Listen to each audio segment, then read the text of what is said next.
जय श्री राधे। दो भक्त हिमालय पर तप कर रहे थे, एक वृक्ष के नीचे बैठे। तभी वहां से देवर्षि नारद जी गुजरे। नारद जी को देखकर दोनों भक्तों ने नारद जी को प्रणाम किया और पूछा, नारद जी, हमें भगवान दर्शन कब देंगे?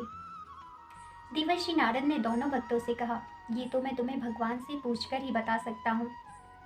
देवर्षि नारद वहां से चल के सीधे भगवान के पास पहुंचे। भगवान से नारद जी ने कहा, भगवान, दो भक्त एक वृक्ष के नीचे हिमालय पर आपका तप कर रहे हैं, आपकी आराधना कर रहे हैं और ये जानना चाहते हैं कि आप उनको दर्शन कब देंगे।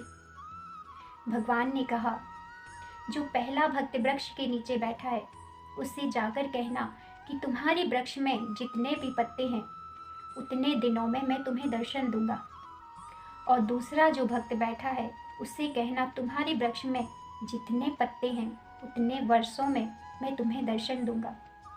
देवर्षि नारद वहां से सीधे उन भक्तों के पास हिमालय पर्वत पर पहुंचे। जैसे ही देवर्षि नारद हिमालय पर्वत पर पहुंचे, भक्त ने प्रणाम किया और कहा, भगवान हमें दर्शन कब देंगे? देवर्षि नारद ने कहा, भगवान ने कहा है कि जिस वृक्ष के नीचे आप बैठे हैं उसमें जितने पत्ते हैं उतने दिनों में मैं आपको दर्शन दूंगा। भक्त तो उदास हो गया, कहने लगा, अभी इतने दिन और तप करना है मुझे, इतने दिन और भगवान की आराधना करनी है। फिर देवर्षि नारद दूसरे भक्त के पास पहुंचे। दूसरे भक्त ने देवर्षि नारद को देखकर साष्टांग प्रणाम किया, प्रसन्न हो गया, नारदो देव दर्शना। और नारद जी से पूछा, नारद जी, भगवान मुझे दर्शन कब देंगे?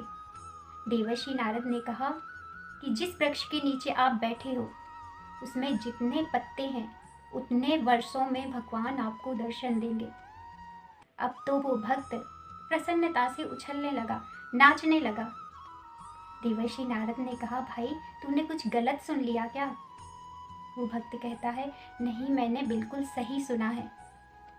तो देवर्षि नारद कहते हैं, जितने इस वृक्ष में पत्ते हैं उतने सालों में भगवान तुझे दर्शन देंगे।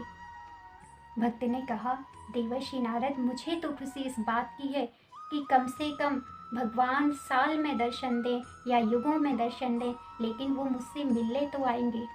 इस बात से मैं नाच रहा हूँ। और जैसे ही उस भक्त ने ये बात कही, भगवान उसके सामने प्रकट हो गए। हमारे जीवन में भी भगवान के लिए, भगवान की प्राप्ति के लिए हमारे जीवन में जब तक तड़प नहीं होगी, जब तक प्रेम नहीं होगा, तब तक भगवान हमारे जीवन में नहीं आ सकते। तो हमें अपने जीवन में भी भगवान के लिए वो तड़प चाहिए, तभी भगवान हमारे सामने आएंगे।